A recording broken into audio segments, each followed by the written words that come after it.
What's up and good day, my two-piece fam followers.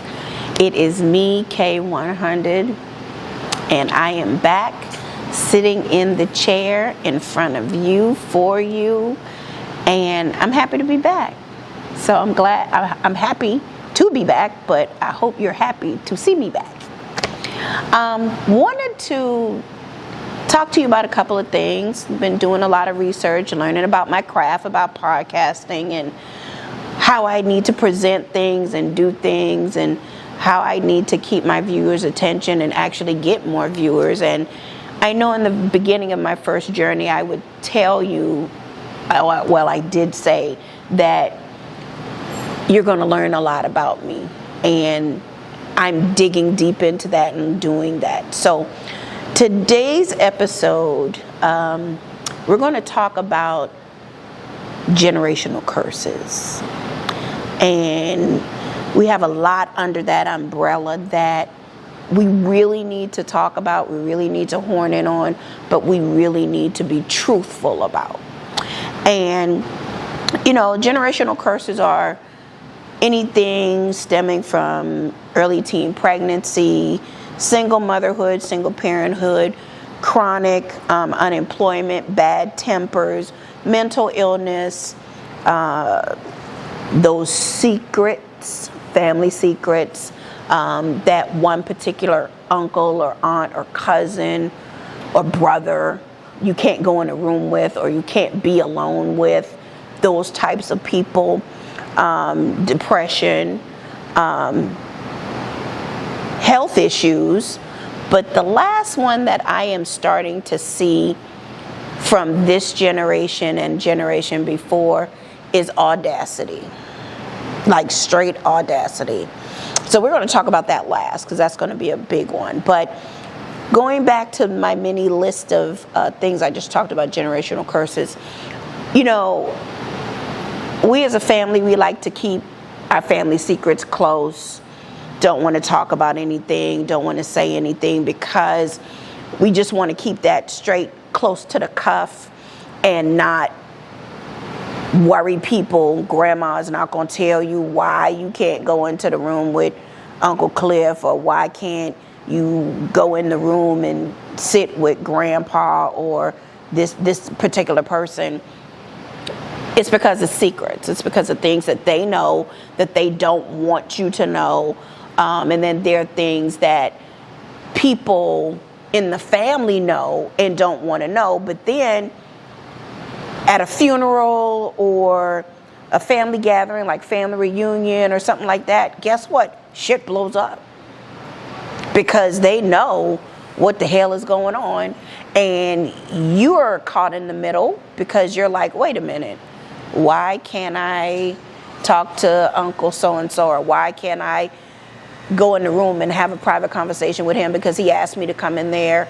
Or, you know, he asked me to go take a ride with him, and it's just right to the store. So I want to get something from the store. He gonna buy me something, right? You thinking it's a good thing, but then you turn around and your grandmama say, no. You don't go with him.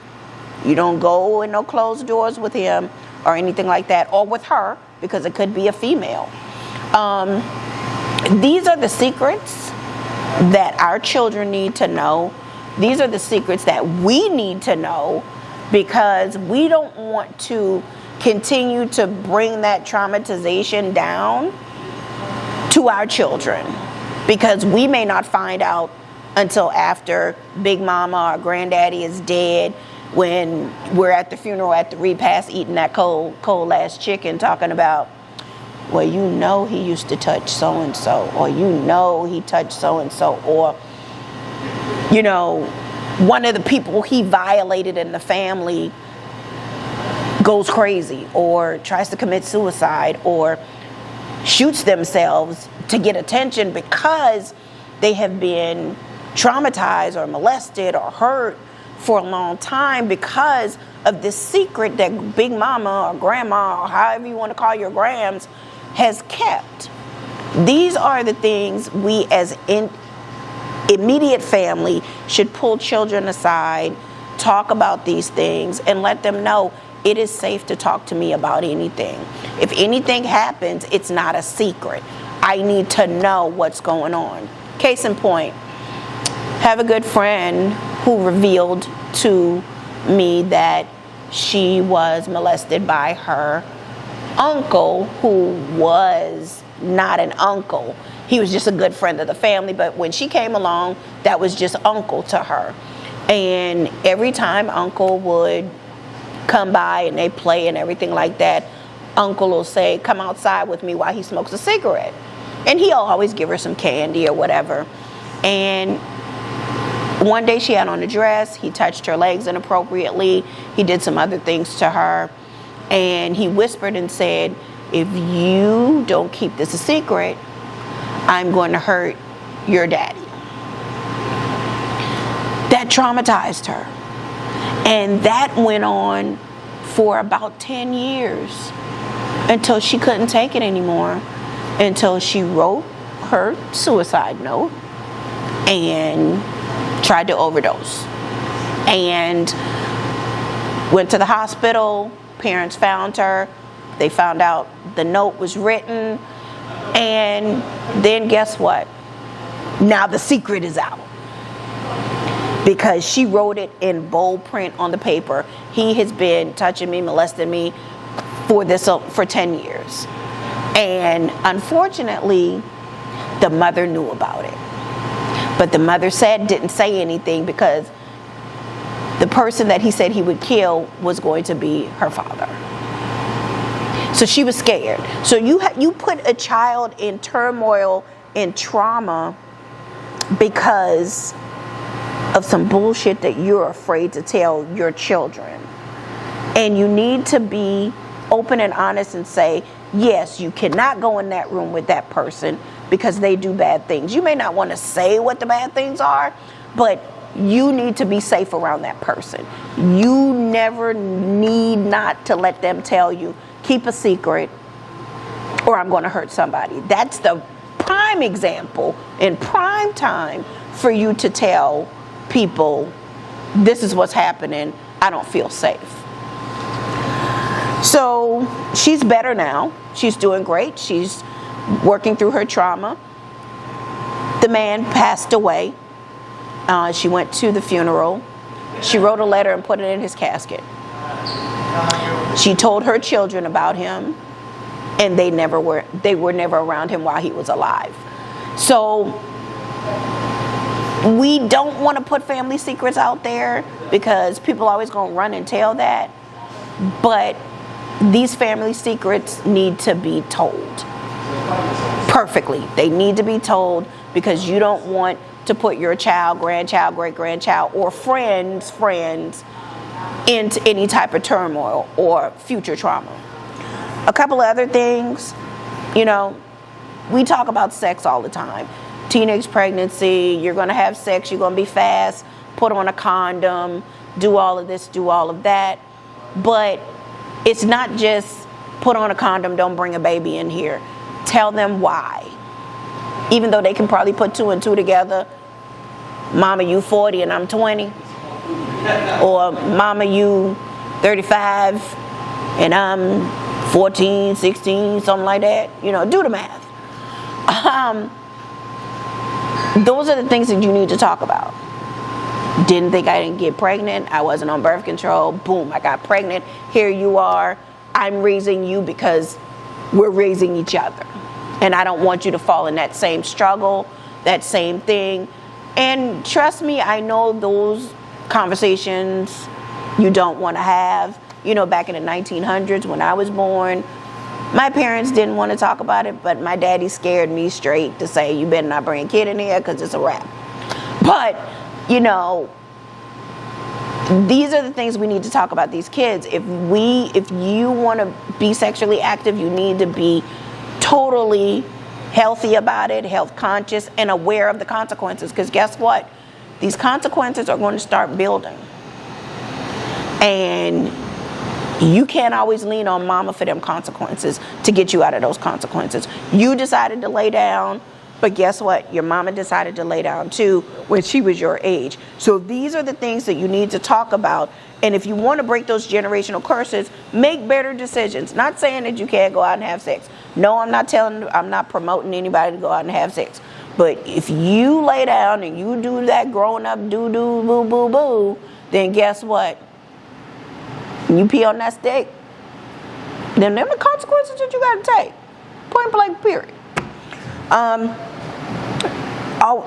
Talking about also mental illness and health issues. A lot of people in the Black community, families have diabetes, high blood pressure, high cholesterol, all these different health issues, obesity, all of these things become a factor. I remember one time I was, sitting at the table, and my mom was all about vegetables, and you got to eat beets and this and that and this and that, and you have to clean your plate, and you got to eat this. And it wasn't that I didn't like beets, it was just I was finished. I wasn't hungry anymore. I'm not faulting anybody for me being the size that I am. I love the size that I am. I'm very healthy right now to a point. Had a good physical 2 weeks ago. She gave me a clean bill of health. Good numbers, good A1C, good blood pressure, all that good stuff. But I was on blood pressure pills because I had a high stress job, and my mother and my father were on blood pressure pills.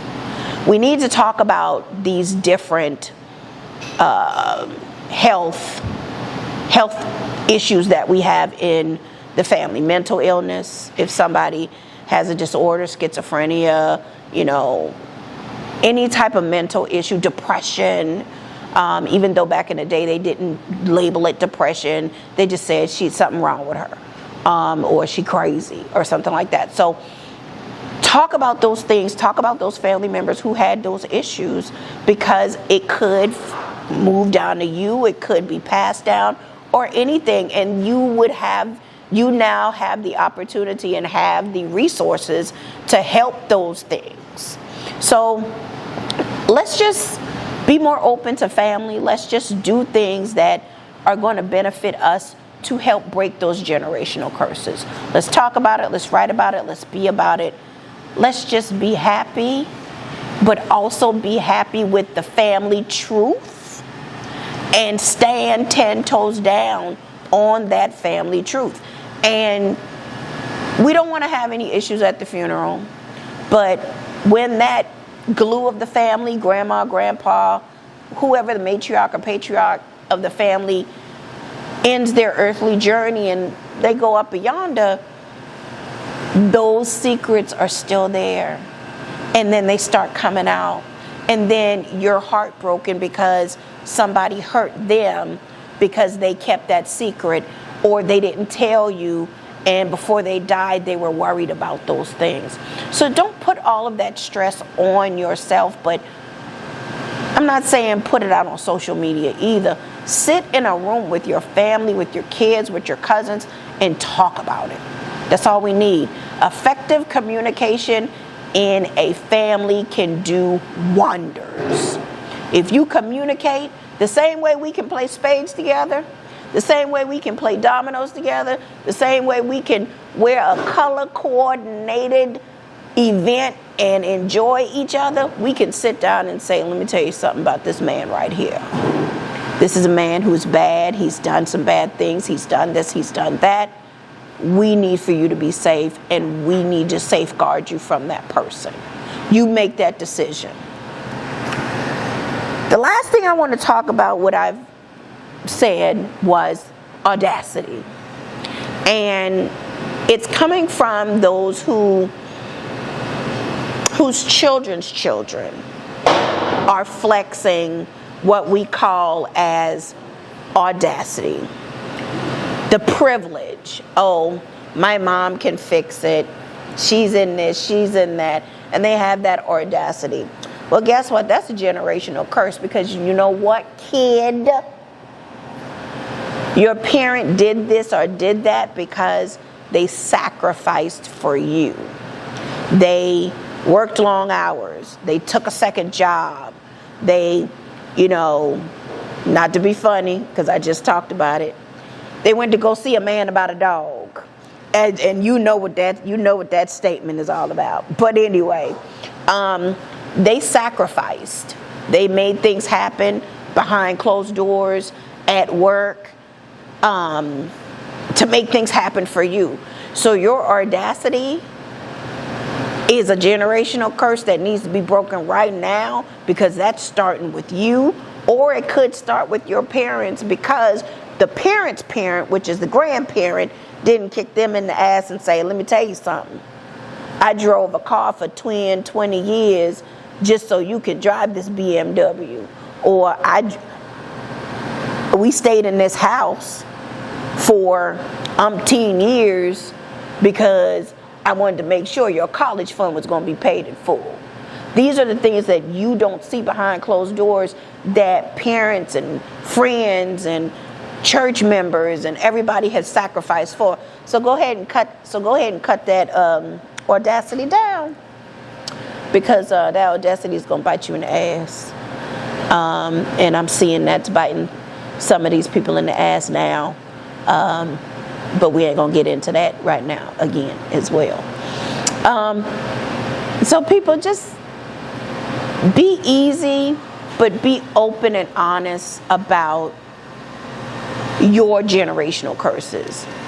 It could be alcoholism, it could be abuse, it could be bad tempers, like I said, it could be mental illness, it could be health issues. Talk about it so everybody in your immediate family knows about it until it's too late. You don't want to wait until it's too late, because when it's too late, it's a done deal. We could have done something in the present because nothing was done in the past, and we want to prevent it and not let it happen in the future. So my two-piece family, I want to say thank you for, again, listening. I know this was a little bit deep. I know this probably touched, a couple of people's souls. And I may have rubbed a couple of people the wrong way, but I mean, hey, these are some truths that you need to stand on, not be ashamed of, because you had no control over it. These generational curses, you have no control over until you make that bad decision.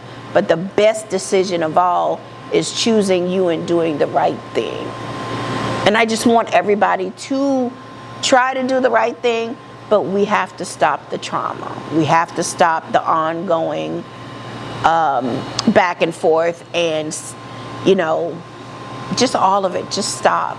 Be open, be loving, be kind, and be good to each other. So my two-piece family, thank you for listening.